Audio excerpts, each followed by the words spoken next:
What's going on, everybody? We are back, episode 3 of the ABJ podcast. Before I get into any of this, I just want to say that I am very sorry that I have not been posting more frequently. I took a couple weeks off.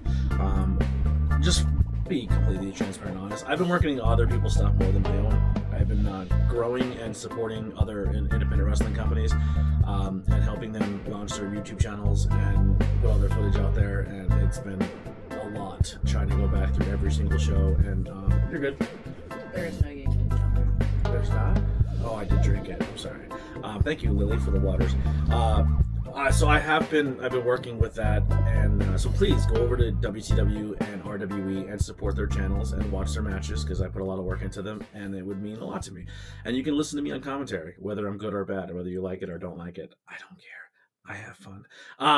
But yeah, so I've been doing that, and honestly, mental health wise, I'm not great right now. Which I'm hoping today is going to be a good day, because I'm joined for the first time ever on the ABJ solo thing, not solo, with my buddy the Kilowatt. What's going on, bud? Hey, what's up? I wish I had a catchphrase, man. Yeah, I'm not even diving into that again, because there'll be a part 3, and I'm not even trying to do that. We don't need any. No, you're dead to me. It's all love. It's all love. It's all love. It is love. Yeah. I don't really care. Hey, I'm happy to be here. Yeah, I'm happy you're here. That's too. it. That's my catchphrase. Yeah. I'm just happy to be here. happy to be here. So today's episode is going to be why I refuse to be fake for success. That's kind of the overall theme.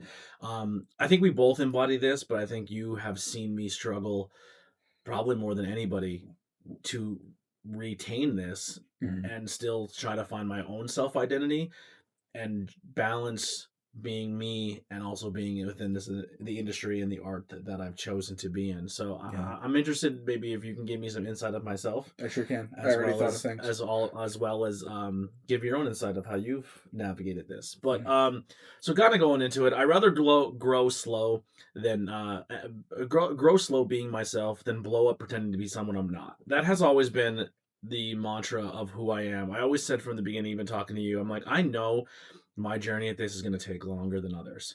Because even when you're like, yo, why don't you fucking tell people you're a podcaster? You have access to all these wrestlers at Camp Leapfrog, and there's so much downtime that you can get content. And I said, I don't want to annoy people with it. I want to earn that respect of the locker room as one of the locker room before I even tell most of them I'm even a content creator. Yeah. And then like the people I became really cool with or close with, or I felt like I've developed more friendship with, I would then tell them and then be comfortable to have episodes where I felt like the episodes were really good because I've built that trust first. Like when I did episodes with Killian and Dust, like they were more authentic because I've earned that respect with them before just jumping in. Like, oh, a podcaster would be on my podcast. Well, the thing that came to mind when you said that is like, you don't go directly up to people and say, hey, I'm a podcaster, want to do some content? You build these relationships first authentically, and then people just fucking love you, right? Yeah, I hope like, so. The Not first thing that everybody. came to mind is Frog Sport. Miles Millennium wore your shirt during his intro. Which and I is was just awesome. like, I love Miles. Like it means something, man. And people have done that. Yeah, and I think that's why I know I don't get a lot of views, but if you are watching this and this is like your first time experiencing me, I think that's what makes a lot of my interviews in the past stand out, is because they weren't like, you can listen to the same interview with the same person with any other person on the podcast industry, on the independent wrestling scene. And I think mine are vastly different, even though the questions are very similar. Yeah. I think there were times where you were like, hey, reach out, be on the podcast. But I feel like there were quite some people, quite a few people that were also like waiting to be asked. Yeah. Oh, 100%. So there's a weird balance of like asking and also like... You know what I just found out without saying the person's name, because I'm probably going to have them on eventually and we're going to talk about it. I had someone generally hate me because I never reached out to them, and they thought, no, like straight up, like, fuck that guy. I don't like ABJ. He's a piece of shit. And then recently joined a TikTok live. And it was like, I hated you forever because I always wanted you to be the one to reach out. And I felt like because you weren't reaching out to me, I felt some type of entitlement. And it didn't take till years later for me to start listening to you and hearing that you actually struggle asking people. And that's why you don't really reach out to a lot of people, because you feel like you don't want to be a burden. And then once I heard that, and I was like, man, I unjustly did not like this guy for the longest time. That's crazy. I was like, and he just randomly joined a live and said that. And I was like, dude, I generally liked you as a content creator and liked what you were doing in the industry. Like my first show was at a show that you were a part of. You know what I mean? Like I respected you. Like that's kind of crazy. And that makes a lot of sense because I've always tried to collab and he was like, no. Yeah. That's funny. Yeah, so I was like, "Oh shit, that's crazy." So yeah, 100%.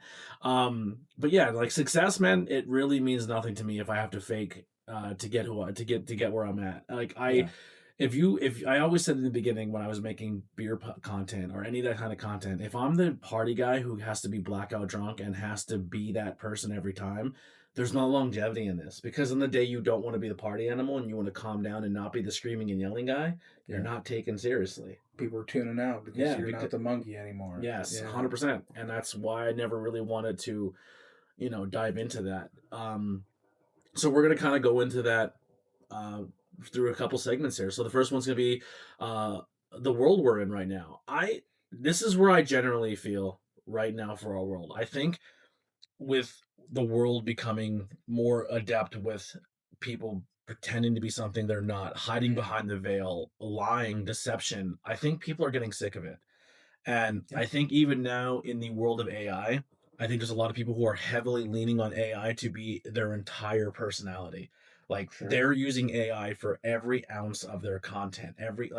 Let's just use the WB right now, openly using AI to make AI Creative. generated Yeah. promos and AI generated That's insane. transitions between Yeah. screens. They're openly using AI to write their shows Mhm. and just firing writers to use a free writing tool. That's crazy. Yes. And it's just like it's showing in their product and their fans are like, this doesn't feel the same anymore. I just scroll through TikTok every night, and maybe I'll find a podcast or two where their topic is interesting, but every word out of their mouth is read off of ChatGPT. Yeah. And I'm just like, I can't. It's like I their can't. teleprompter.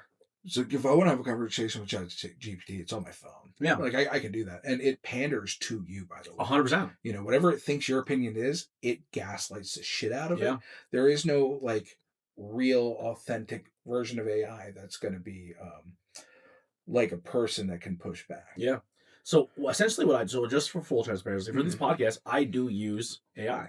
But you use it as a tool. Yes. Right. So I generate what the topic I want to talk about and the things I struggle with, and because I don't have a good time when it comes to, and sometimes I get a little off track with my ADHD where I want to talk about something and then completely deviate away, and it's not the same thing that I was initially talking about, especially if I have usually a guest. So the solo side, it really keeps me level. But I have like these are the things that bother me the most, and these are what I want to talk about. And then AI is like, cool, I'm going to put this in a thing. You should probably only dwell on this for a couple minutes, but here's your bullet points that you want to hit based on what you created to me. And then I use that as a tool to just keep me on track, if that makes sense. So I'm just being transparent with you guys as well. One of my things where I lack strength is grammar and spelling. And structure when it comes to writing. So, but like I feel like I'm a good writer. And so I never let AI change my vocabulary. I never let it change my voice, but I do let it like spell check and grammar and structure for me. I also use, I know this is probably, we're way off topic, but like this, I used AI where I literally went on an AI thing and maybe this is stupid and I shouldn't have done this, but like I generally opened up to AI and told him who I am as a person, what are my goals, what are my aspirations, what I struggle in, what my brand is. And I was like, just give me a synopsis of what I just told you. And then it remembered that. So now when I make content, it kind of makes it within the realm of who I am as my brand. Yeah. So it keeps it kind of, yeah. I asked AI yesterday, based on everything you know about me, everything we've ever talked about, generate an image of what you think my ideal woman looks like. It nailed it. Really? Oh yeah. Sick. Dangerous goth chick. Yeah. For sure. Goth girls are the best. All right. So like I said before, I think the world is getting to a point where I think people are seeking authenticity. I think people watch content now or music. I think like music wise, I think a lot of musicians are going to start going by the wayside. Like a lot of people are starting to get called out because they're like, yo, you're just playing the character of what you think the cool musician is. Like you're playing the Right. character of what you think the cool podcaster is. You're playing the character of what you think people would like, and it's not you. And people are sniffing that out. And Yeah. I'm generally hoping that that's where someone like me shine. I just realized this whole time. We haven't been recording. All right, so the first half of this podcast, you're going to be listening for the first 16 minutes Via those audio. Yeah, now you're actually hearing the good stuff. But no, I think this is going to be. I think we're going to enter a world where people are like, and I'm hoping this is where I shine, and I'm hoping within like because they usually say it takes 10 years to like blow up. Sure. Like if you're going to lock in, and I'm on 9, like this is year 9 of me doing this. Pretty consistently. It's crazy, like because I've seen the whole journey, but like when you're on that journey too, it's just like you don't realize how much time is passing. And even with what I went through, I never really laid off the gas. No, you didn't stop at all. And I feel like I should be rewarded for that. You know what I mean? Like if I'm hitting I'm generally in 9 years, like consistently in for 9. I may have taken a month off. I mean, look, it's a nice idea and it's a nice metric, but like. Don't hold yourself to it. Yeah, I definitely like, know. But you set yourself up for these ideas of like, all right, well, this should happen, and then it doesn't happen, and then you're big crash of expectations, and like that's happened with you before. Yeah, absolutely. You know what I mean? Yeah. And it's just like moving forward without expectations, but moving authentically, which is like moving with your passion, talking about the things you want to talk about. And, you know, like people are always going to vibe with that. Just like changing it from Tornado Tag and all the other brands to ABJ. That was the move because people vibe with you. And it's like, as long as you move authentically, the right group of people naturally gravitate. Mm-hmm. Yeah. So yeah, and social media is like a performance-driven base thing, you know, and it's like you always generate your next metrics, and you're like, oh, this video blew up for me, and you're like, shit, I don't like the fact that one blew up because it probably in that whole idea of what I did is furthest from me, and I would get like frustrated with that, like, no, that's not who I want to be, and I'm like, well, lean into that. That's what's getting your views. Like, no, fuck that. That's not who I want to be. Right. Like. And then you just look at the people who are exaggerating their personalities for views, and it's like they're being rewarded for it. But I'm just like, no, stick to the course. Stick to the course, because like the people who are faking it because they just want to be the quote unquote social media person, they don't last. They burn out quicker than everybody else because they're burning out because they're putting more energy into being the person they're not. Yeah, and we've seen it. Well, I think Jim Carrey talks about this a lot. When you're pretending to be somebody, you're not. Like all the mental health creeps in, the depression, stuff like that, because your body will eventually start to reject that false persona, and it's like an infection. It's a sickness, man. Yeah. And there's somebody, I'm not going to say their name, but you've collabed with them quite a few times, and I find them to be the most fake person ever. And they get a lot of reward and a lot of exposure. And, you know, you partnered with them and some other people, and you made your exit based off integrity. Sometimes you still interact with them, and that's fine. I stay cool, yeah. But, like, every time I hear their voice and that fake persona, I'm just like, God, where's the reality, man? Yeah. And I got to turn it off because I can't accept that. I would have people tell me though, like I tried to watch a lot, and it wasn't just one person, it was a few. I would try to watch their content without you on it and hated it, but I like watching it with you on it because you challenge them. Right. If that made sense. And that's true because you have original opinions and ideas. Yeah. Another big one is too, it just kind of leans into that as well. And especially in the world of wrestling, I stopped watching and making content based on WWE because I wasn't enjoying the product. I wasn't enjoying what I was talking about. And I was starting to get more popular hating on it. And I think a big thing that's happening right now with social media and content creators is drama and fake outrage and fake confidence. And people wanting to be negative to make content. And because that's what people watch. That's what the people behind the other end of this camera and the other end of this lens of rewatching this will be like, oh, they're not bringing drama. I don't want to be a part of it. I'm going to tune in way faster when there's something juicy to see. Yeah. And like that's me as a consumer, but also me as like a creator. I don't want to do that. Yeah. Unless Well, you got some good stuff coming up. well, I do. You got right? little juicy tidbits. So that's where it's at. Like unless it's authentic, because when it's authentic, talking about those things that may be dramatic is also therapeutic. Yeah. And for the record, like your podcast, I didn't go into like I knew we talked about it before. I knew that it was going to generate a reaction from people. The one that we knew that was going to get the reaction, For sure. The other you ones I was couldn't like, avoid talking about it because of that. because it was part of our story. Exactly. And it's not that I haven't, full disclosure, this has not aired with the, I don't know much about the future episode, the rebuttal Right. episode. For sure. Right. So I don't generally give a shit about any of those people that we talked about. Like some of them I still interact with because we have mutual friends, and there's some of the people that I still I'm in spaces with because we're mutual friends. Yeah. And I don't force myself on them. I don't, not because I hate you. I'm about saving my energy. And if you're not interested in my energy, I'm not really interested in me trying to force my energy on you. Yeah. So we exist in the same space and we just go about our day, and it seems to work. And if there has to be a situation where we look or laugh at the same thing or make a joke or we're in a conversation, I'm fine with that. But I don't think I'd go off to the corner and be like, hey man, like let's try to, we did that already. You know what I mean? Yeah. I tried to extend that. But like with this person, I generally don't give a fuck about what they do. Like they're not, Yeah. I don't care. We're not in the same space. We don't make the same content. We have nothing in common. In a political world, we are on two different sides. 100%. Same. I don't Same. care. I don't care. Yeah. But it was just part of the story of us. And I think it's important to have that. And, you know, while those stories... And the only reason it's coming up because this is part of making fake outrage, right? yeah, and it is. But, like, and redirecting it to authenticity. And this is, you know, because, like...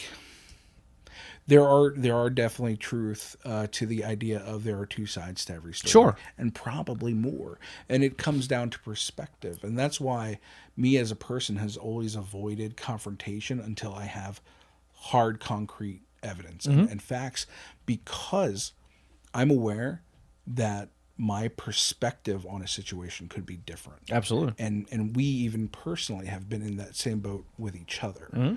And eventually come to realize, okay, different perspectives, but like and you know what I mean? I'm the first to say that, like, especially more in my past than ever, is like I've always been kind of like not the most level-headed person because I let my emotions dictate my actions and my mouth before I let myself just digest it and before I should go.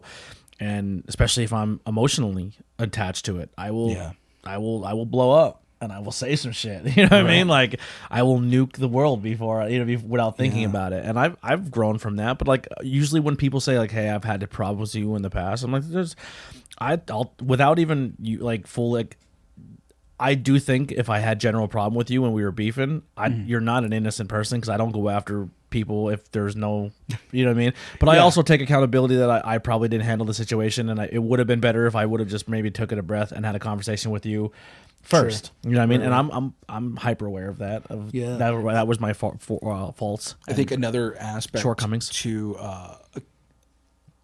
authenticity is accountability, right? And so I am willing to take accountability for anything I did wrong. Yep, same. And if you say that I wronged you and I hear you out, and I will take the beat to think about it and be like, you know what? I didn't intend to do that. Sure. But I'm going to take accountability for it. I will say sorry, but from my perspective, this is probably why this happened. Right. And if you don't accept that, I'm sorry. Exactly. Yeah. And that's okay. You don't being, apologetic doesn't have to come with altering who you are. Yeah. So a big thing is creators. They generally copy what works instead of being themselves. They want to trace like, oh, I made a video where I got kicked in the balls and now I'm the new jackass guy. But my passion is model trains, but nobody gives a shit about model train. You know what I mean? It's like, and then people blow up and then try to switch up their content and then they fall short and then they go through a depression of like, oh, I tried to be this and now I can't. And now I have to revert back harder. And that's true. You know what I mean? It happens with celebrities and entertainment and social media people all the YouTube time. creators all the time. I listen to like Steve-O's podcast. So I hear a lot of like these people who got their success through YouTube, and the trial and error of like, all right, this didn't work, so now I tried this, and like I did pranks for a while and that worked, but then that stopped working, so I transitioned into giving away money, and then Yeah. it's just like, all right, I filmed myself being nice to people because people wanted to see, like, why did first off, don't film them. That's weird. Actually, film it. I don't give a fuck what you do. But yeah, it's just once again, like I respect your content. It's not my style of content. yeah, as long as it's genuine, Yeah. and the person's really benefiting it from it rather than being a piece of your project for your views, fine. Because like I will watch that content of the kindness content, and I will cry my fucking eyes. See, I watch it and I'm just like, the wrestling kicks in. I'm like, this is all gimmick. Sometimes for I have a sure. hard I mean, like I literally watch a movie or I listen to music or I consume art and I feel like I put the fucking They Live glasses on and I'm Sure. like, I can just be like, Man. you're not authentic. if some of those kindness creators, and I know some of them are set up for sure, but if I find out that like the majority of them are, I'm gonna be crushed, You know who and I'm gonna be a cynic. And you know who I struggle with? who's that? MGK. Why? I don't think he's authentic. I think he plays a role to I fit. think he's actually a sad boy. I think he was. I don't think he is anymore. I think he fits into the role what gets him the most money. Really? Yeah, that's how I generally. I actually had a conversation with Mike about this. No shit. Philly Well, Mike. he doesn't like MGK, so he's biased. No, but he feels the reason he doesn't is because he also struggles with like watching him and feeling like, oh, you're like you want to be the rock star, but then you want to be a rapper, then you want to be the movie star. Like I don't think it's a bad thing to try to fit in different roles to make money and be an. But I generally think like he's the embodiment. I could be wrong. I would love to hang out with him Don't and, you think and that be wrong. there's But like also a possibility that we all just want to be those things too? sure, and I don't think that I'm not attacking him for that. Mm-hmm. I'm just saying when I see him in those roles, I think he's doing it for the reasons of I'm getting fame and fortune for doing it, but I don't know. You ever just meet like a wrestler and they want to be a wrestler so bad, but they're trying so hard to be the wrestler that they're not being the wrestler. They come off as more of the fan or the wannabe or the tryhard. Sure. Yeah. Or like a rock star. Or like just because you paint your eyes and grow your hair long and wear cool t-shirts Right. doesn't mean you're a rock star. You know what I'm saying?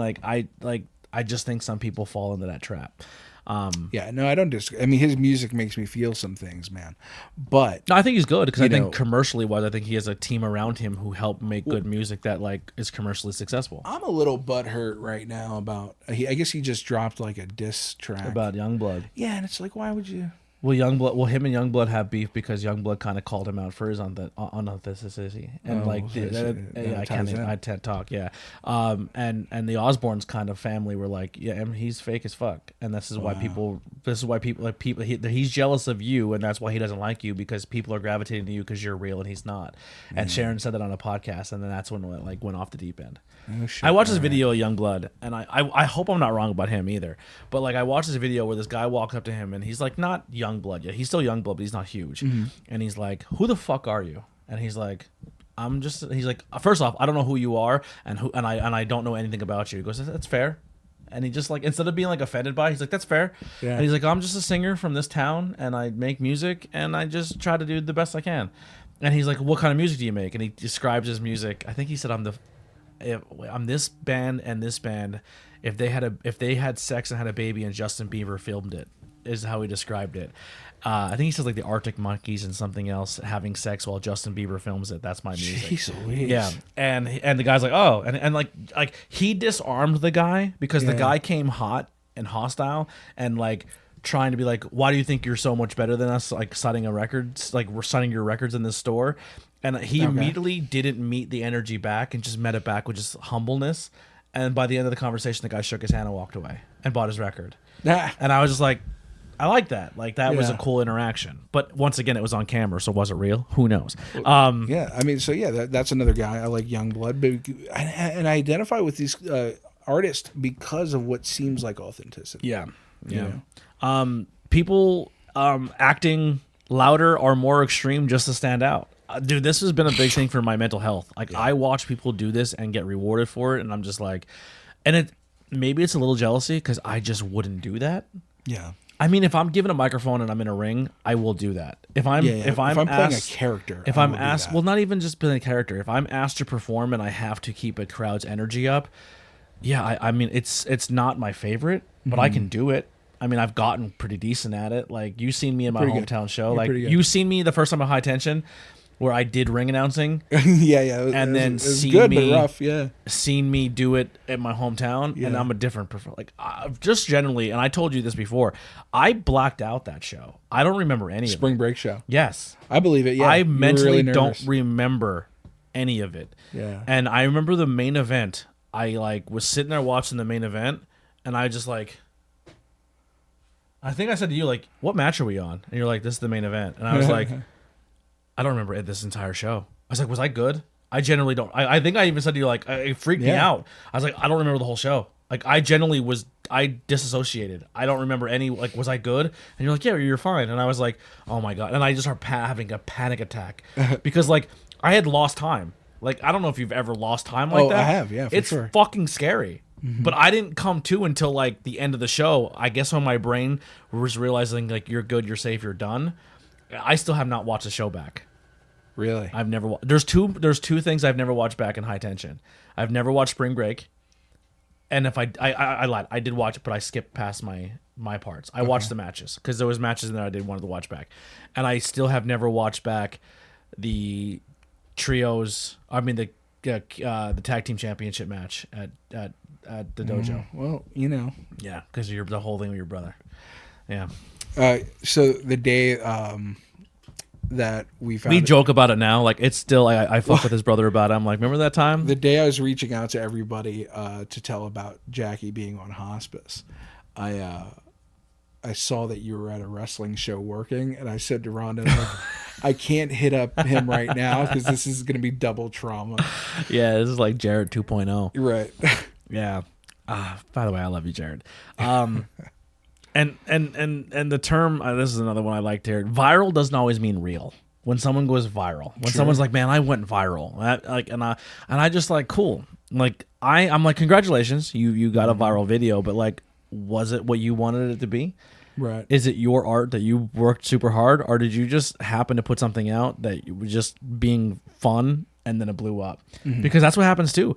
Anyone can go viral at any point in time. You can literally be someone who's like I'm a single mom who every now and then makes a TikTok video, and this time I made a video of my kid sneezing, and now I'm huge. Yeah. And then you're like, I went viral.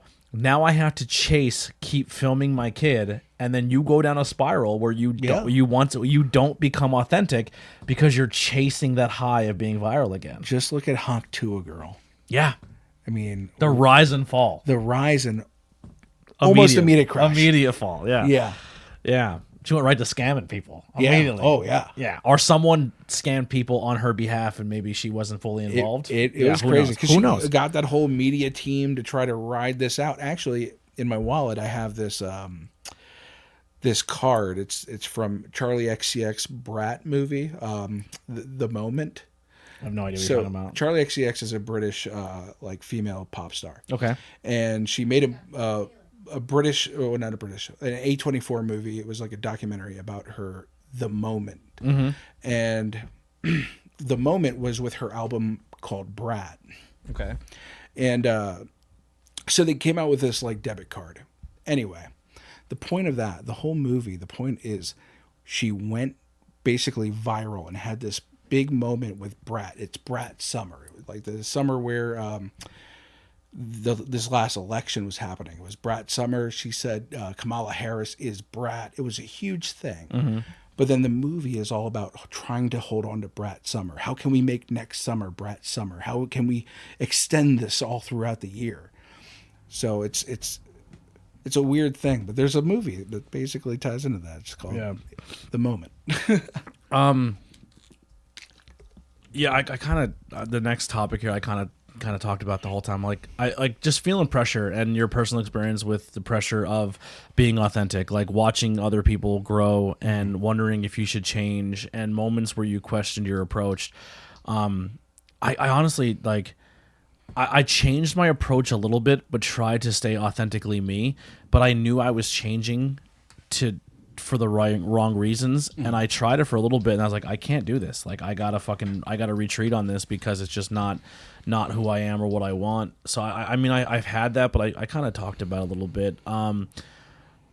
Like, do you ever think about becoming the louder person in the room? I did, and I didn't like it. Did you ever hold back your real personality? I think sometimes when it comes to like, I genuinely try to be authentic, but I also don't always let people in when I'm on my lows, because I feel like I let a lot of people in on my lows when I was going through my divorce, and I think a lot of people weaponized it against me.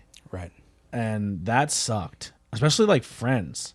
Like, I remember, like, I'll say his name, I don't really care, but like when Pinhead hit me up, Oh yeah. and I screenshotted it, and I was like, he literally said, when you were going through your thing and you were crying on social media, he literally said we were in a group chat with numerous people making fun of you. That's mature. That's nice. You know what I'm saying?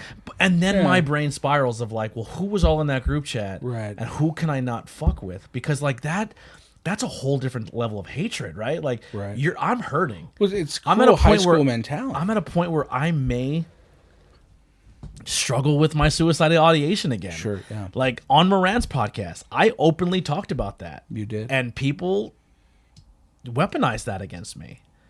And then here I am at a low again, and in that same group of friends who've heard that, listen to that, and know I'm at a low, and then you're gonna brag how you and your friends like were banking on my downfall. That sucked. Dude, that made me put up a wall of like, do I let people in so much more with my authenticity Yeah. and not do that? Like, that sucked. And like Pinhat was someone I looked up to. Which is crazy because there is a guy who was like a justice warrior. Yeah.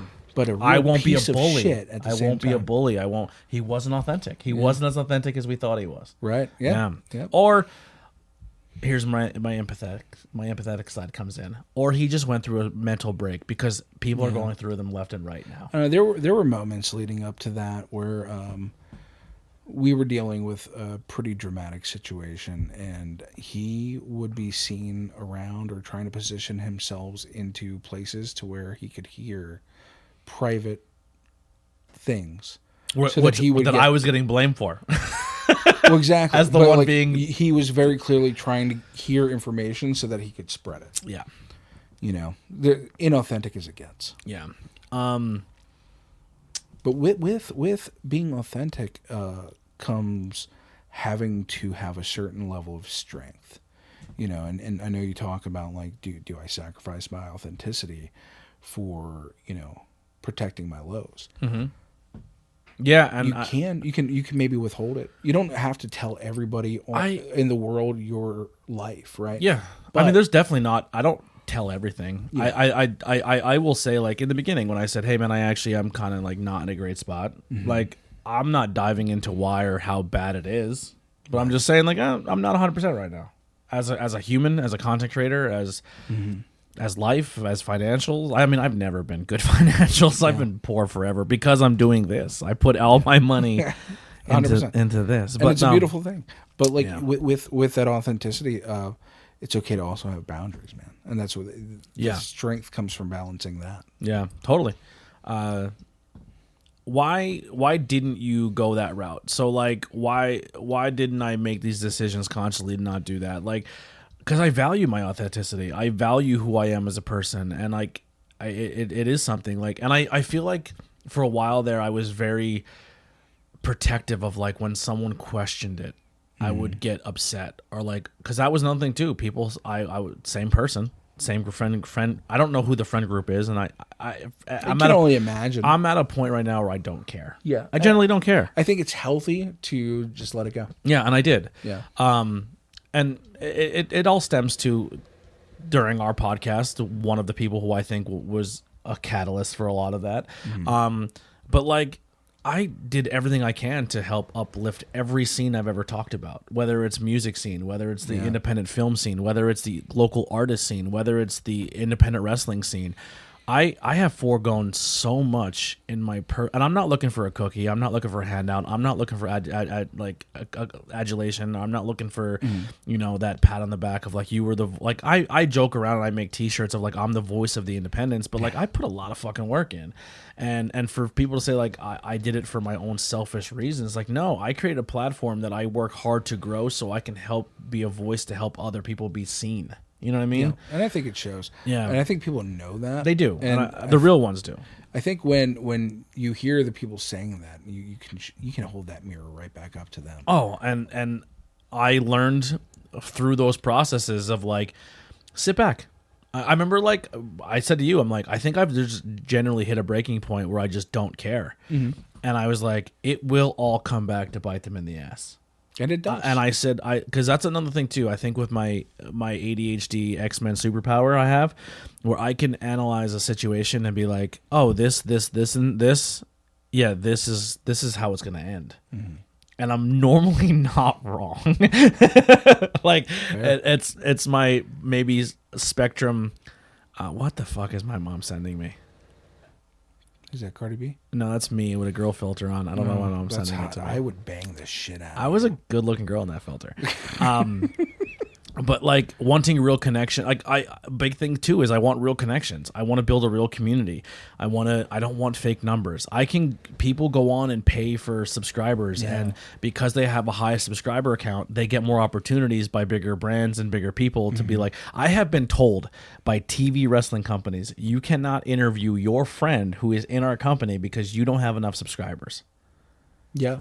It's been told that to me. Yeah, no, I remember. Yeah. Yeah. And then I had a guy like Speedball Mike Bailey say, I don't give a fuck. I seen your work ethic and who you are as a person at one of my shows where you just showed up with a trunk full of equipment and did everything you possibly can to make my show look and sound better. Sure. Never even asked to get on commentary, never asked to be on camera, but offered your services to help my show be better. He was like, fuck what my company says. I will do an interview on your podcast. Yeah. And like that's a moment of being authentic, like showing your authenticity and matching someone who's also just as authentic. Because he's another one that Speedball was working his ass off, or their ass off, to put themselves out there to grow their brand and get to the next level to chase their dreams. But in the process of that, realized that they knew they had clout, they knew they had eyes on them, and would do shows in a bar and bring people like fucking Journey and Junie and people who are on their first or second year of wrestling to wrestle someone like him or Jordan Oliver or Marcus Mathers, who are on that next level to be the next phase of wrestling. Yeah. And uplift other people, Which is a beautiful thing. I love Speedball. Because like Speedball. Growing up in the era when Speedball is training, or the era when a Burger is training, or even the people before them, like you hear a lot from like maybe the Wild Samoan School or other independent schools. Me in like 2004, even John Trotsky would tell you that the ethos, in a sense, of the business was more gatekeeping than lifting and don't up. be authentic. Be what you need to be to survive. Kayfabe, Yeah. 100%. So, like, to see people now be like, all right, man, this student, Junie's killing it, and Junie kills it. Yeah, Junie Right? works his fucking ass off. And Mike Bailey be like, all right, listen, I'm going to give this kid a platform. We're gonna shoot him to the stars. Take it and run with it. And these kids do. Yeah. These kids do. I mean, look at Flying Ryan's another one. Ryan O'Neal, Mike Bailey, Miss Donald Dawn Freeze. Freeze. Yeah, dude, Don Freeze. I mean, I saw, and I want to give him such a big fucking hug, and I want to tell him like The epitome of humble and waiting for your moment. I don't think he'll ever be able to fully understand how fucking proud we all are of him right now, And how much we also undervalued him. Yeah, Straight up. Yeah, I mean, He walked in and we're like, I'm going to be complete. Nothing about him stood out. Well, and it just says to like he's the guy in the back of the room. He's quiet. He's humble. But when He's you not give him, being loud. you give him the moment. Yeah. He takes that fucking moment. So just to kind of what we're talking about here. So High Tension did a show in Cheeseburger School, and we did a filming, which was like, we were filming a bunch of episodes that were going to go out for like the next couple months, and it was all filmed in one day, and we had invite only people in there, and we filmed for hours. It was a long day. Tons of matches, tons of people putting work in, working multiple times in one show. And at the very, very end, we're like, hey, there's some people who showed up who had their gear. They weren't necessarily on the call or to be on the show, but like we'll do like a scramble match. And we'll give people an opportunity to go in there and just have their moment to do one thing. Yeah. Now the fans are burnt. They've been sitting in this building all day. And this one gentleman just sat there and gave all the energy to the people in the ring, did everything they're supposed to do. They played the role of a fan. Yeah. Then they went in the back and they put their gear on. And even their gear did not make them stand out. Like they're like a shorter, chunkier dude. Right. Don't look athletic. Don't look anything like a pro wrestler. Look like a generic guy who's just trying to look like a 2K character, right? And the bell rings. And they show athleticism of a 110-pound kid. They're doing front flips and 450s and hard cartwheels and back handsprings and kip ups. And I think the first thing they did was the kip up. And everyone was like, what the fuck? Yeah. Oh, yeah. And this room that has been there for 12 hours It was a long day. erupts. It 13 people, 20 people, 30 people felt like there was 150. Man. And it revitalized the room. Like Yeah. we left that show feeling like we just went to WrestleMania, and Don had the opportunity for 15 minutes to showcase what he can do. Yep. And he stole the fucking day. I remember like during that match, everybody's reacting, and I'm standing next to Skyros, and I just look over at Skyros. I'm like, and he knew it was going to happen. dude, the smile on Skyros's face, man, he's just like, yeah, dude, this is the moment. And Talk it about was. authenticity. There's another one. Oh yeah, I'm going to say this, and I'm going to have Skyros back on the podcast very soon. good, Yeah, awesome. he reached out to me. That guy struggles to get over in the world of wrestling because he's too authentic, and he has a hard time finding a character within wrestling, and because he does have charisma, but he doesn't know how to. His general self is just reserved. I'll let my actions do the words. Yeah, he's such a reserved guy. But Yes. he's so honest, authentic, and fucking talented. Yeah. You know, and there honestly the only reason that we ended up switching the title is because I wanted an attitude change. Yeah. You know what I mean? And you know, from Mike to Mike. But Mike to Mike. But honestly, Philly Sky- Mike brought. Do they legit have beef? I don't know what it is. So Is it the personality differences? I don't know what it is. Skyros definitely. I think it is. I think it's the amount of like social media like trolling that Philly Mike does, because Philly Mike hit me up one day and he's like, Skyros blocked me, and I was just like, oh, I don't know what that's about. And you know, Mike's such a good guy that he's never brought that to my attention. Like we Yeah. have our me and Ask him Skyros on the have our podcast. I'm gonna ask him. we have our separate friendship. We you know, he's grateful for everything that I've tried to do for him in wrestling, and I'm grateful for everything he's done. But you know, we have a little friendship outside of that. You know, I will say this: I've seen rivalries with Skyros and Shankar. I've seen rivalries with Skyros and a lot of people. I love the Mike Skyros, Philly Mike story.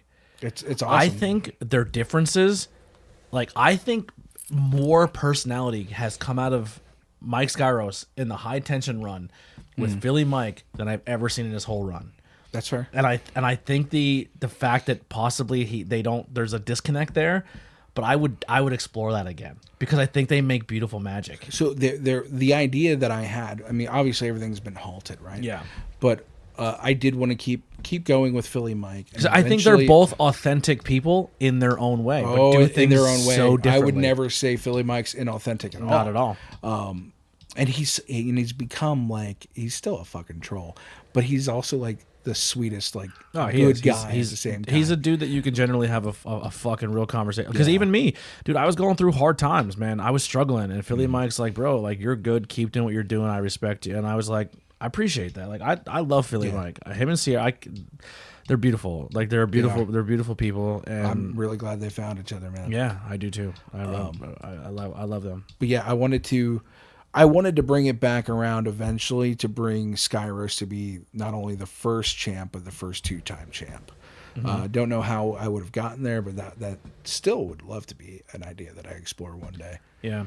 Well, we touched a little bit on the burnout aspect of this too, of just constant performance and mental exhaustion of trying to be something you're not, or chasing something, or should you change, and all of that. And I've been through there, and I'm kind of at the point now where I don't. That's not. I mean, I still go through burnout and exhaustion, but not. It's not because of the authenticity aspect.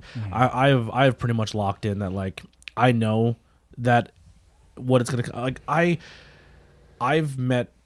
So let's say I have 1,000 subscribers. I have 100 people who generally watch my content that I can have a conversation with, and I know everything about them, and they're my community, and I generally like love them as people. And that does, you don't get that when you're trying to play a character, are you? You know what I mean? Like, you just don't get that same experience. Not at all. I do respect a good character though. Like when someone, like especially the world of wrestling, when someone creates a character and they method act and they do that, I respect the fuck out of it. I've always loved the idea of playing a character in wrestling. I just want, I just don't want to get it confused that, like, I think if you're being fake or playing a character, or if that's your niche within the world of content, Right. I'm not down. Like, I'm not saying what you're doing is wrong. I'm not saying what you're doing is not. I'm just saying it's not for me. That's fair. I mean, there's I got to think be a people. separation.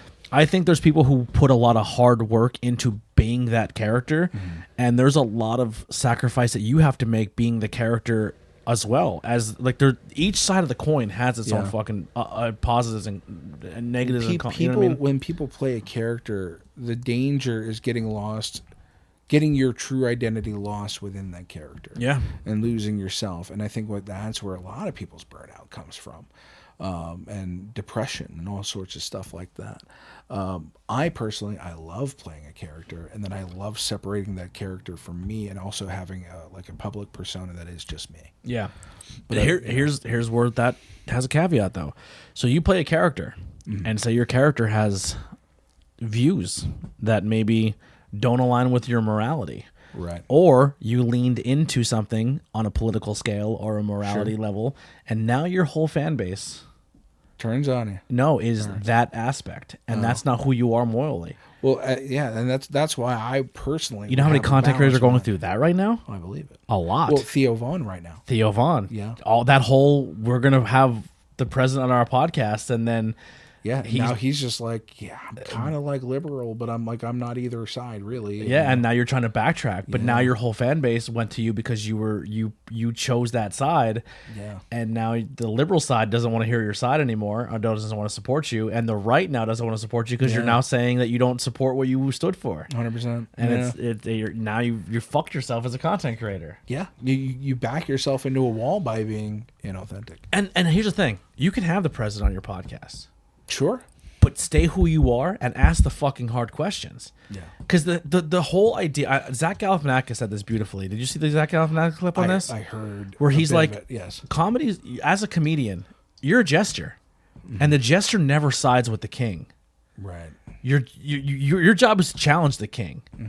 And I don't know. I never understood when a comedian is trying to buddy up with someone on the top, when your job is to question that.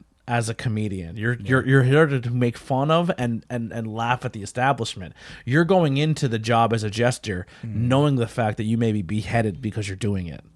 Right. Well, as you find out that, like, you're not really there for the purity of comedy. You're there for the views and the money. Yeah, and the popularity. And it's tough. It's really tough. Then you lose it because, like, that is the problem. One of the reasons that I'm very indifferent is because I am able to see two sides of things, and the perspectives thing. I'm going to dip into that again, because I can have friends who are Republicans and Democrats.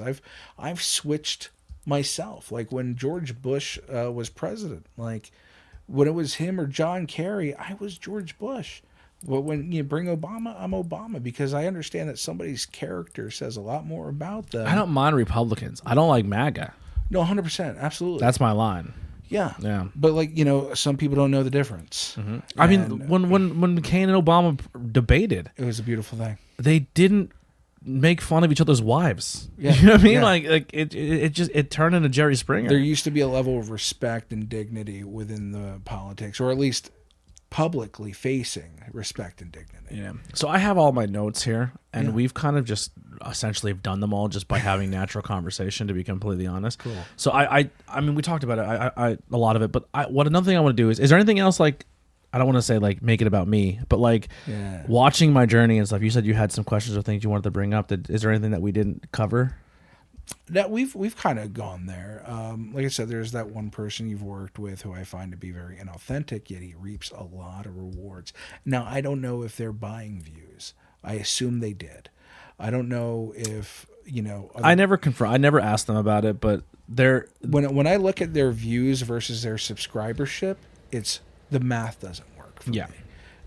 But they also they do a thing that a lot of other content creators do, is where they go to big spaces, and their bit is, while they're in the spaces, is like, here's my business card, scan it and subscribe to me in front of me. Yeah. And Which was a bit we tried to do. and when you do that, if you're willing to put the work in, you can get 1,000 subscribers that day. Sure. Right? Yeah. So you're gonna have the subscriber count, but are they generally gonna go tune in? Right. And that was my philosophy when we sent you guys to Icons to try to draw ticket sales.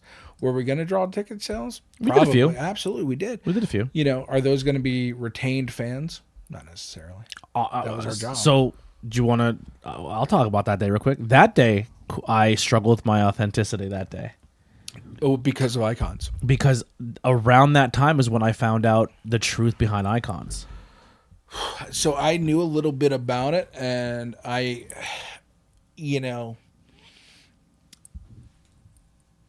there was the silent partner, but we knew. Here's But my you- thing: you knew- is I knew that the silent partner was there, but then the person who was running it. Yeah. If you, I'll say without saying names. If you go back and watch the video, when that person gets caught on camera, There's also somebody else of that same name. You showed me that. they don't call him by his name. They call him by his friend's name. Yeah. And when then he retreats to the car to flee the scene, that person's in the front seat. Yeah. So he's never been questioned or commented, but the footage is there. And if you put 2 and 2 together, you get 4. And they were both there that day for the same exact reason. Yeah. So like ever since I learned that, ever since that day, we've never been back or tried to be back. I've never associated or tried to work with them again. Out of respect that day. Because there's a lot of cool people I want to go there, and content creators and people I want to support and stuff, but it's just like I can't go to those shows. Yeah. I had to learn to not judge other people if they take a booking off that. Yeah. Well, 'cause you still need to, especially wrestlers, they need to pursue whatever's going to push them. There's a lot of hard work that is only going to pay off by being at certain places at certain times. Yeah. So I'm not mad. I mean, I thought even the whole thing that somebody else that we both have worked with in the past was championing this idea of not working at an auction house that had a Swastika. hanging, a flag with a swastika on it, a Nazi flag hanging in it. But like also it's an auction house that sells and auctions historical items. Yeah. The problem with that one, though, and I will defend them on this one. They hesitated to take it down. They didn't just hesitate to take it down. When questioned why, they came up with that rebuttal, which is good answer. But then they doubled down and said, if you thought that was offensive, wait till you see what me and my friend's shirts say. So they leaned into like, well, we're free speech. We could do it and say what we want. Sure. So they kind of leaned into the Nazi flag and like, we could be worse. Right. Yeah.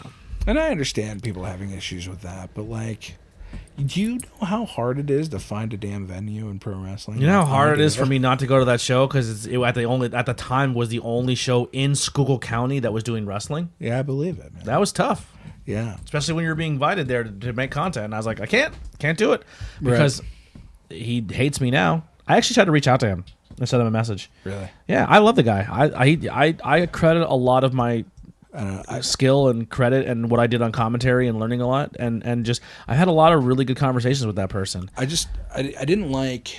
I'm sorry to cut you off. You're good. I didn't like.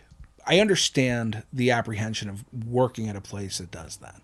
I didn't like the virtue signaling and the I'm going to out every single person who's going to try to do that because why are you that person? Yeah. Why do you have to be that guy? And I feel like this is attention seeking. This is your personality.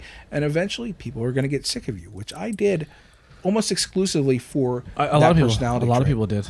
And I kind of was in the same boat as him. Like me and him were both very virtual seeking, and like I lost probably my biggest payday in Jersey because I was like, I'm not working with this. But also the dude that I said I'm not working with was bringing someone around who was essentially sexually harassing a friend of ours via the internet. Oh yeah, no. And I was like, that guy's a piece of shit. I won't be there because. Well, see, I respected you removing yourself. Well, I was also removed because I thought the kid then called me a pussy and said I was this and said I was that. And then I said, cool, I'm booked next month. You're booked next month. We'll go outside and talk about it. Sure. And then when that was brought up, they're like, hey, don't show up. Right. Well, that guy is also using any bit of clout he can get to draw attention to himself. He's also he's rage baiting people to get attention. That's his whole gimmick. Yeah, that's exactly. And I fell for it like an idiot. But yeah, man. And then they fired Pete. Oh, oops. I love him. I respect him. I know you have to. Well, I know he thinks that me and you conspired to get him fired, but like he did it to himself, man. But the furthest thing from the truth, I never once told you. If anything, I was telling you like, yo, I want to work with Pete. Keep him there so I can come in and work with him too. I never fired him. He just stopped showing up to bookings, because he took other bookings over ours, which is like fine. We drew like 14 people at that time. I didn't care. But I mean, now that's on camera. I was championing for. I was. I know you were. Yes, yeah, absolutely. I never once Once again, I think that in a circle of people were making you the villain via me the villain, and they were telling him bullshit. My thing is, for me I personally, miss him. I generally miss the him. parts that turned me off were when he was supposed to show up to do work, and the work took a back seat so that he could do his own social media thing. Well, there was that. Well, can I be honest about that? This is probably going to get me shit and hate. He was trying to replicate the company that was coming in and taking his work. Like, I'm not trying to be a dick. I'm genuinely dreading saying this because it's gonna cause issues. But like, the 570 experience showed up. I'm not saying this because I don't like them. I'm not saying this because I have beef. I'm not saying this because I don't like them as humans. Mm-hmm. But when Pete is putting the work in to be a commentary person and putting all the work in for the post-production to be done so commentary could be heard, and all of the matches are getting thousands of views and being put out before the commentary is even being laid down on it, he's sitting back going, why the fuck am I doing commentary when I could just walk around the ring and do what they're doing and get views and grow? Okay. I get that. So he's pivoting to try to get the views. That also makes sense as why he was hating me, because I wasn't pushing out that and work. You were taking too long to get the commentary out. But also, I was burnt the fuck out. Exactly. There was a lot of miscommunication, and I was trying to bridge that. I even offered. I didn't like that team of people, not the 570 team, the team at Smash. I'm being honest. Yeah. There's no love loss. Me and Ross don't get along. We don't like each other, whatever it may be. I understand. I was offering, even though he fucking hated me, to take the workload off you so the commentary can get out. So, because I knew how much it meant for Pete to be done. Am I wrong or am I? No, I mean, that's true. And you ran it by people, and they said, no, we'd rather you just do it. Which would I mean understand. It took a long time. Yes. Yeah. But also, who went back and fucking clipped every single fucking high tension and Smash show so clips can get out for Pete? That's I didn't know that was the reason, but that makes sense. But who did that? I know you did that. Yeah, exactly. Yeah. But that's what I'm saying. Like, but then he was told that I was sabotaging him, which is so further from the truth. And once again, I'm not shitting on the 570 experience, but they also, I don't think they're aware of, like, when you're doing your footage, I know you're getting a lot of views and you're growing your brand, but like when you're working for a company who's putting the work in to have a vision of what they want their company to be perceived as, with lower thirds and commentary team and camera cuts and this and that, you erase that by taking that footage and posting it online for your own for your own personal gain. I think there's like a breakdown. But go ahead. I'm going to play devil's advocate. In their views, in their mentality, and in their company mantra, they're doing it because they've been told by so many of the boys, taking a shot at you, it took too long for them to get their footage. So Yeah. they were created to be the anti-production Right. because the boys wanted their footage so they can put their footage out. But there is a process to production. It's not just slapping your logo on the top bottom corner, Yeah. hitting send, and then just posting it. So also, like, to in their favor, there's a divide between creating an entire show to consume, which is my thing, and the mentality of getting the content out there as quickly and fast as possible so that it can be consumed, because as soon as it gets out there, no, you're good. I'm just grabbing something quick. As soon as that content gets out there, or if it's delayed, that, like, for some reason it may not have its chance to be seen. You know what I mean? It's this instant gratification thing that people are obsessed with social media.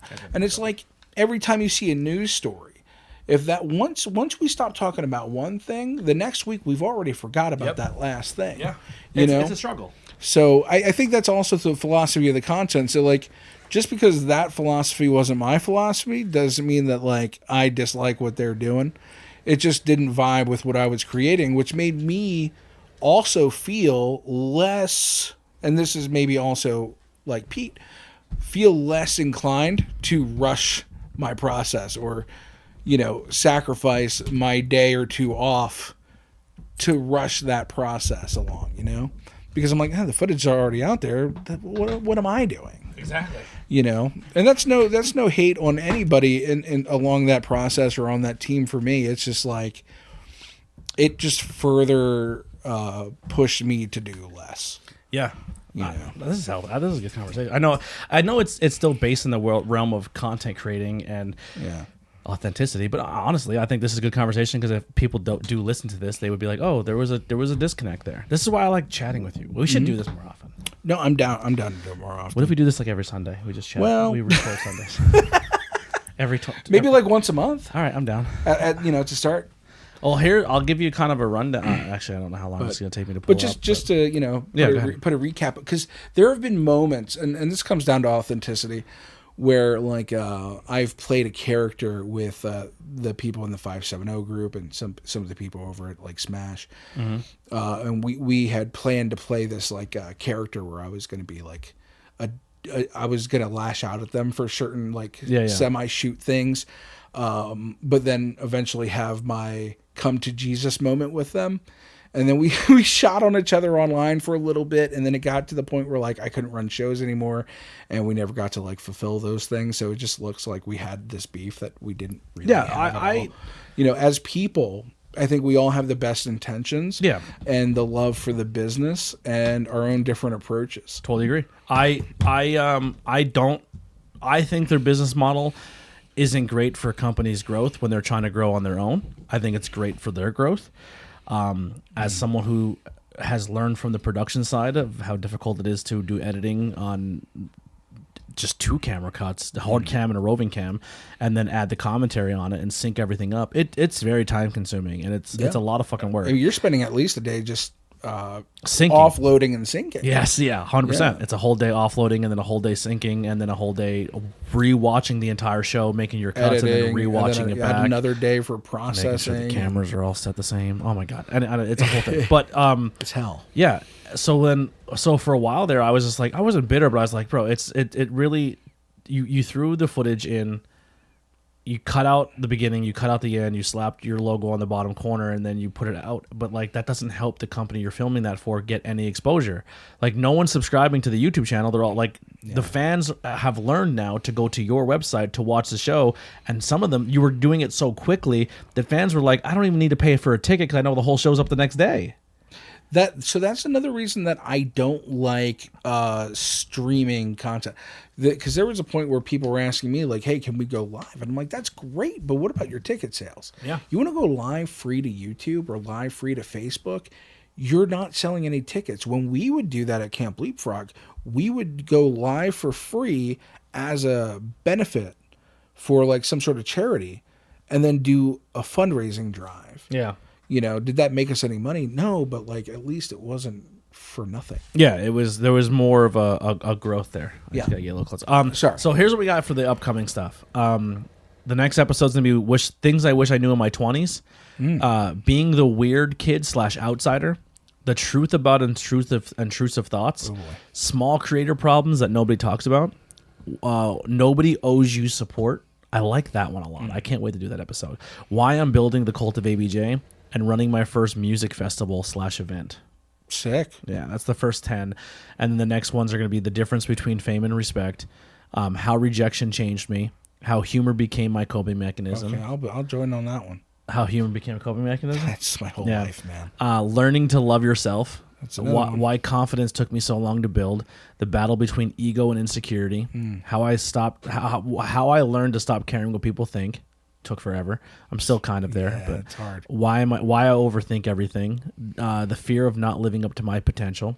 And then once I kind of get those like me type episodes to kind of get that out there, then it gets into why I love horror, pop culture, pro wrestling fans, the beauty of craft beer, conspiracy theories that fascinate me. Then I'm like, it becomes more of a weekly episode of like, hey, we're going to talk about this or that or topic based. A lot of like getting to really know you, and then let's have some fun. Yeah, and then if there's like, hey, there's something going on socially that I want to talk about, or the world or the climate or stuff like this, then I would love to have, but I don't want to say this is open for everybody. So if you're watching this, like, when can I get on the solo? You probably can't. I'm going to be honest.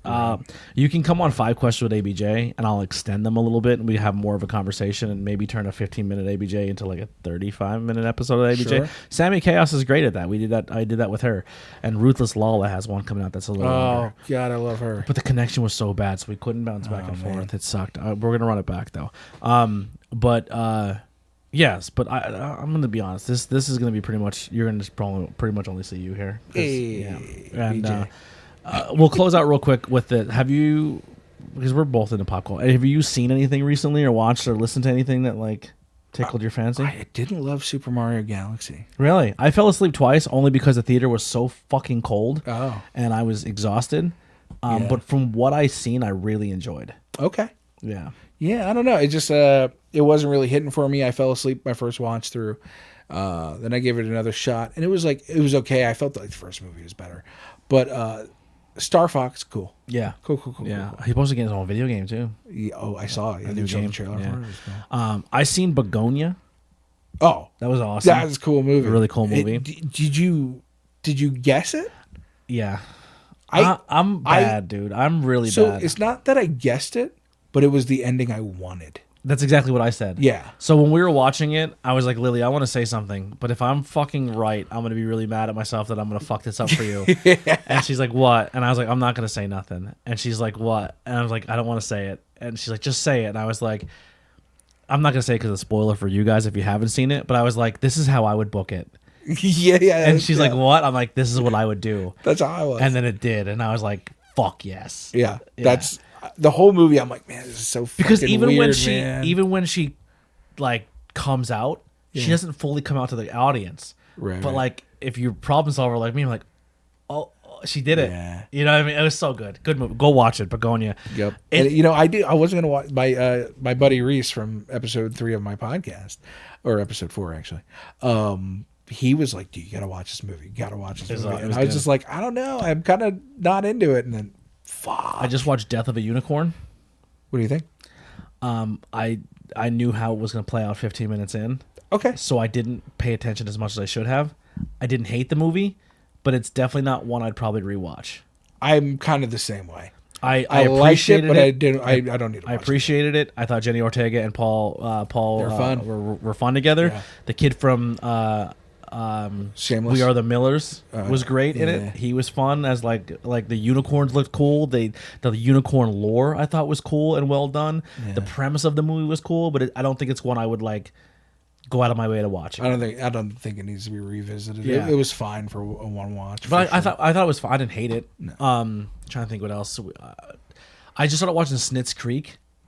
I never got into that. I tried a few times. I'm really liking it. Cool. Yeah, it's I'm pretty into it. Music wise, I don't think I've really listened to anything new.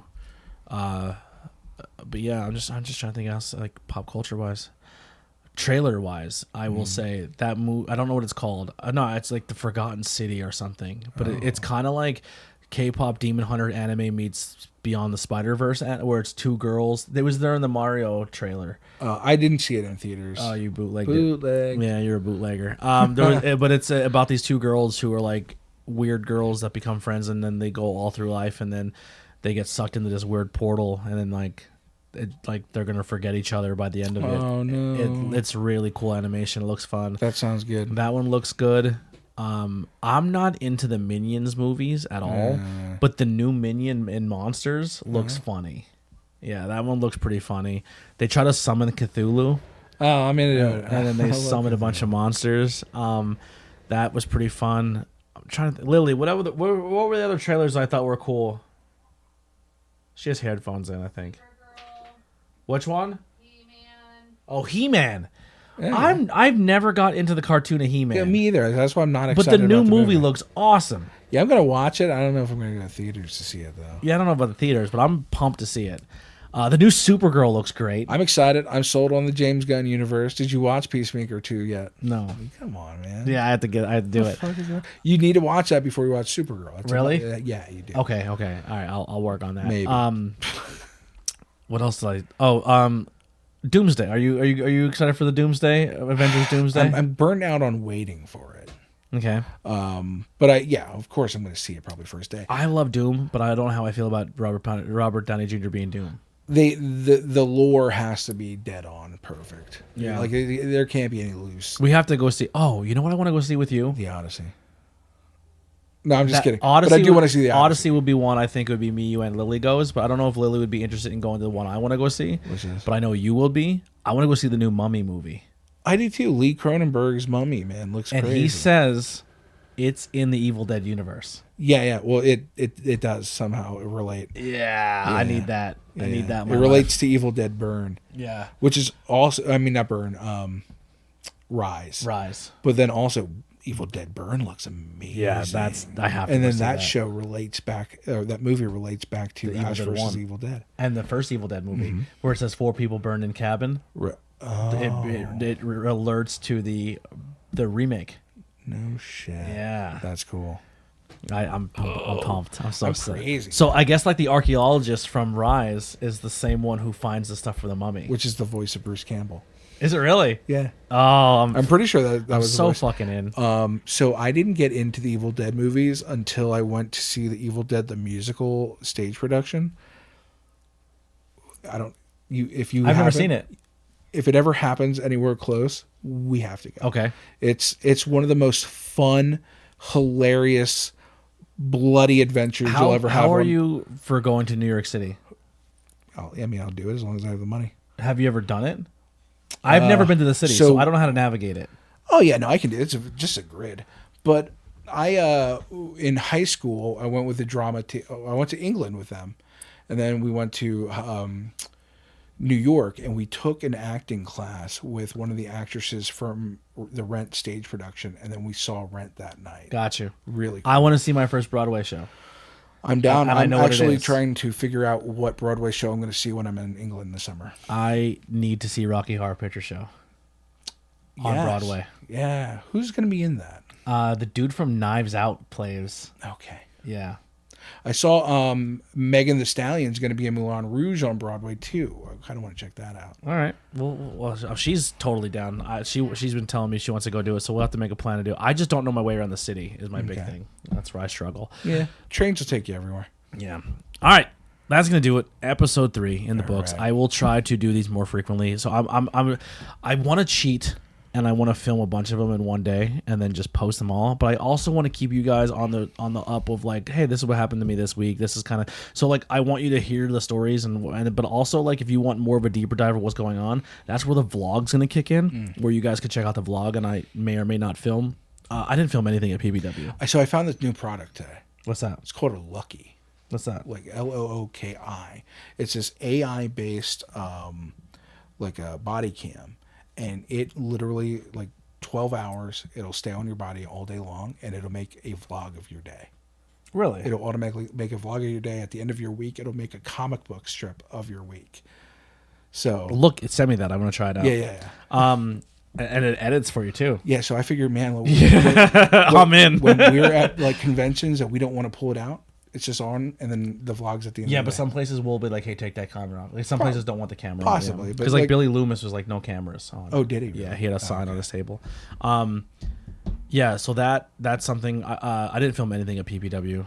Yeah. I'll talk about it a little bit with you, but not. I won't go into full detail. But I'm done there. Interesting. Two podcasts in 1 week. I talk about endings at PPW. I no disrespect. I have no beef. No, it's not like I'm leaving on a bad note. Backstage is just not where my heart's at, yeah. and I'm not feeling it. And I feel like they have a really good team there with Shearston and Nate. And I just like I was there last night, and I was like, they're like, "You want to do one?" I was like, "No." I think it has a lot to do with my mental health right now too. Sure. And I'm just like I'm very protective of my energy and my time and my efforts, and like I just filled my gas tank and it was really fucking expensive, and then I go there and Yeah. it doesn't equate to me feeding myself for the day, driving there to do it, and then driving home, and then come home and editing it all and then putting it on my social media. It doesn't make sense for me to do it. And I know the talent love me being the backstage guy and they love interacting with me and doing it, but it's not where my heart's at. I'm a commentary guy. I want to do commentary. That's fair. I want to do ring announcing. I want to be with the crowd. I want to be in front of a crowd. I can't grow my brand in a local wrestling scene backstage. Yeah. And I'm not trying to be Although- I'm not trying to be mean when I say this, but I generally feel like as the backstage interviewer there, I felt like I was a different entity than the company. I felt like I was a freelance person because they even weren't showing the content of us being so back that's there. how I saw that a couple people, or probably a lot of people on TikTok and stuff like that, found you through stopping and watching your backstage content. They did. You know, So I am taking a hit on that. And I think where I would possibly be more inclined to do backstage interviews is if I felt like the backstage team was also part of the company team. You know what I mean? Sure. Like Yeah. we don't really get a lot of like feedback on what we need to do and talk about. We don't get a lot of notes. We don't get a lot, and then they don't tell the people like, "Hey, well, you must go back there and get a promo for next week." Like we have to hunt them down. Like it feels like we're like our own separate entity and have to do all the work for them. Yeah. And then they don't really reciprocate by even showing it on their own social media pages. Yeah. And it's just like I feel like it's a waste of time. And like no disrespect, I love them; they're great. But as like a content creator, that is time that I could be putting forth.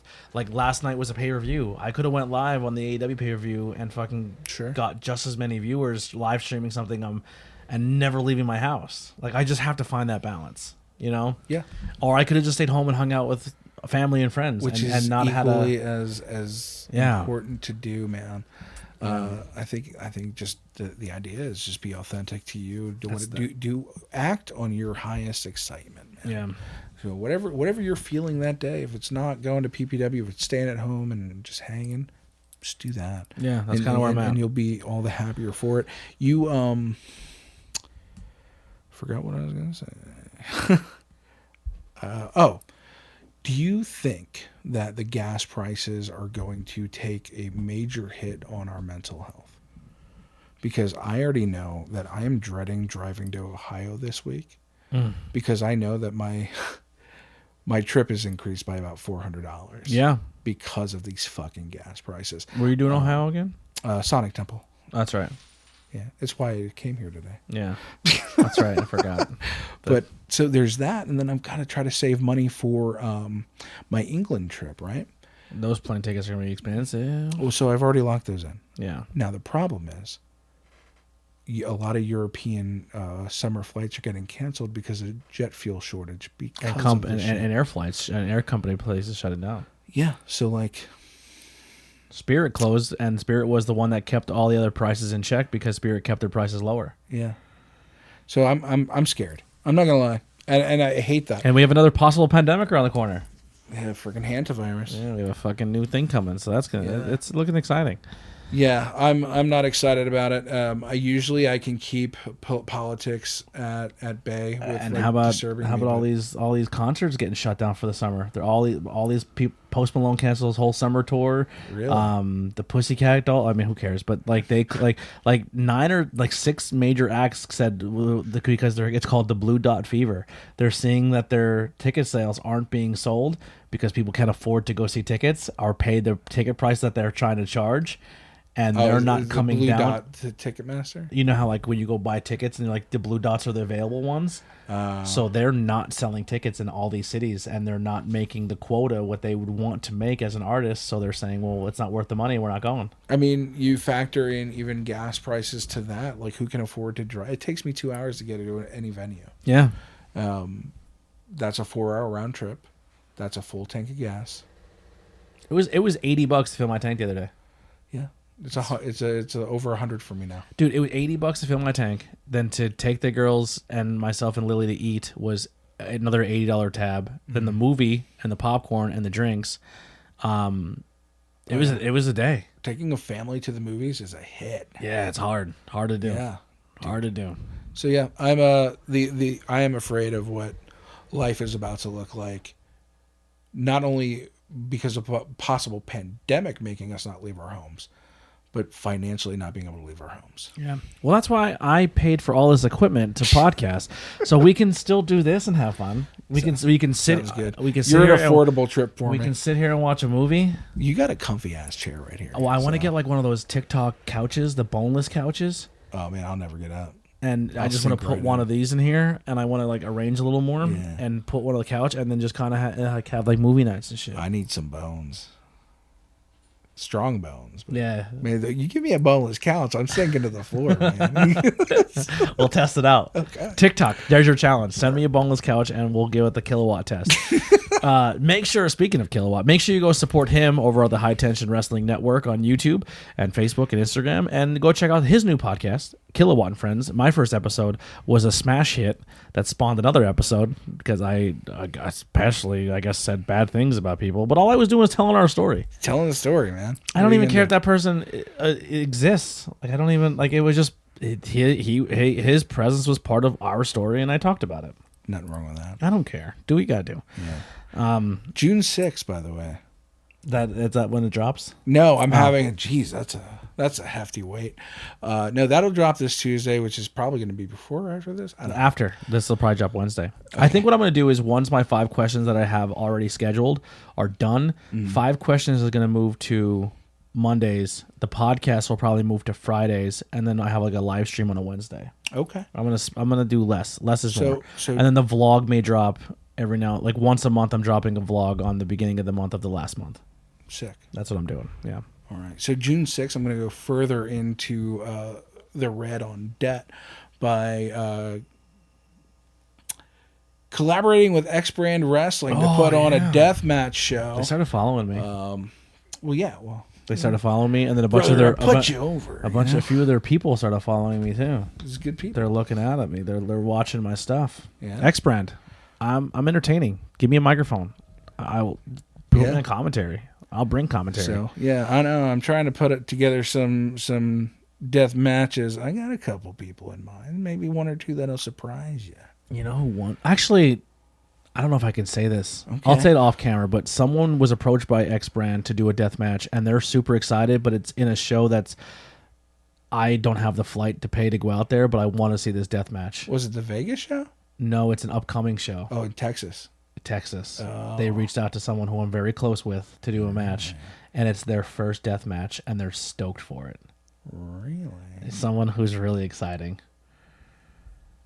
Oh, I know what it is. Yeah. I'll tell you about the camera. We'll get out of here. We'll see you guys next time. We'll see you next Wednesday for the next episode, episode 4. Things I wish I knew in my 20s.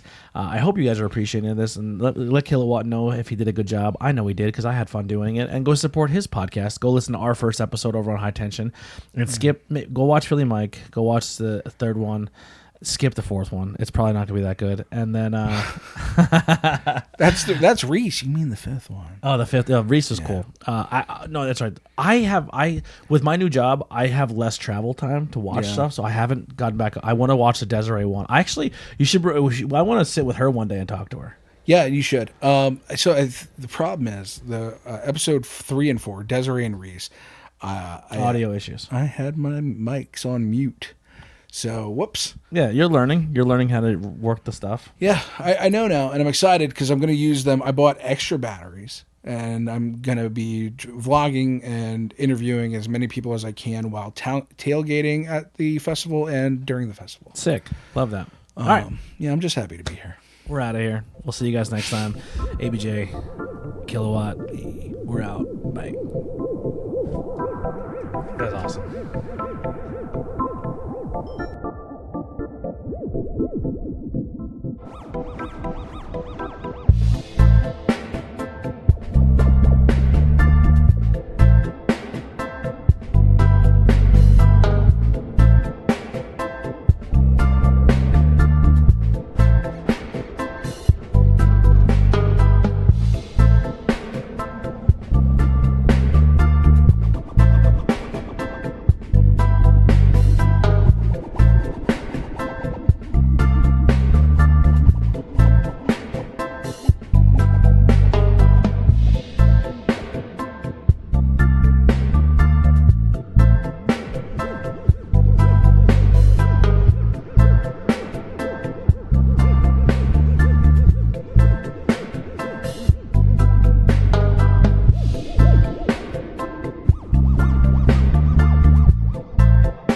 And just randomly, my friend's like, Jackie, pizza now. 30 minutes later, we had like 5 boxes of Domino's and Really? cheese bread and all sorts of stuff, man. It was just always love. She's always taking care of you, and that's why we've been taking care of her for so long. Yeah, yeah, she's amazing.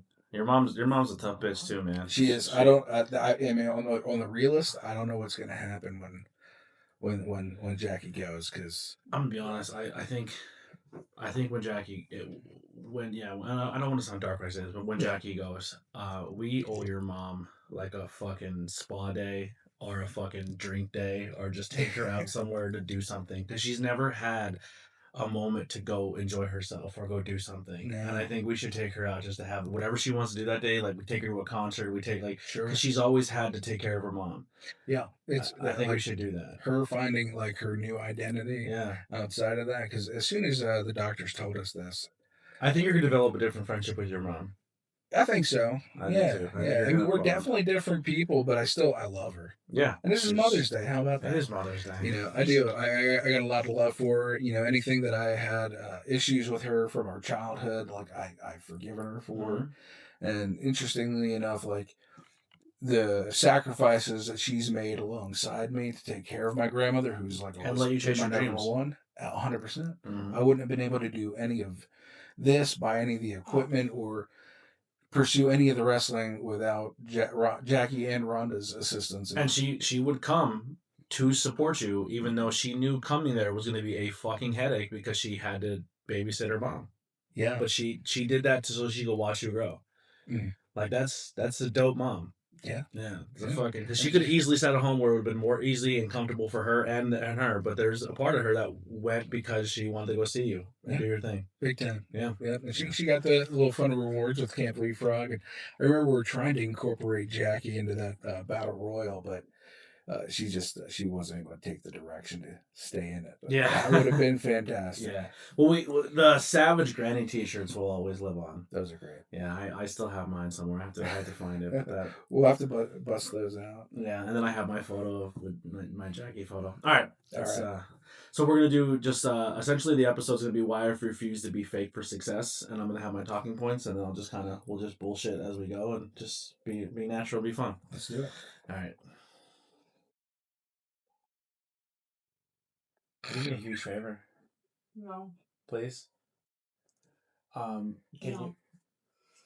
Can What? you? I'm already recording. Can you bring up That means nothing to me. two bottles of water? One for me, one for him, while we record. And I have that Yingling down. Could you bring that up too, please? And he wants a piece of your Nutty Buddy. Why are you giving me Jesus? You don't want a baby Jesus? No, I don't want to. Oh, I thought you were reaching for a Nutty Buddy. Where the hell did you find Yeah. that? These are randomly. I have like 5 of these in my car, and I remembered when you wore the Jesus outfit. Oh yeah. So I heard was nothing I was after bringing it bottles of for you. water. I was carrying baby Jesus. I actually- So. What's that? So I heard nothing after the 2 bottles of water. I was Oh, distracted Yingling. by a baby Jesus. Yingling. That's down there. If you could read that out too. Appreciate you. No, the one at my last job, they gave me one of these because they know I'm a singing guy. So I have one. So I think I left it in my locker at that last job. So now I have another little Jesus. I'll keep. I honestly, I like the idea of Jesus. I think Jesus is a good dude.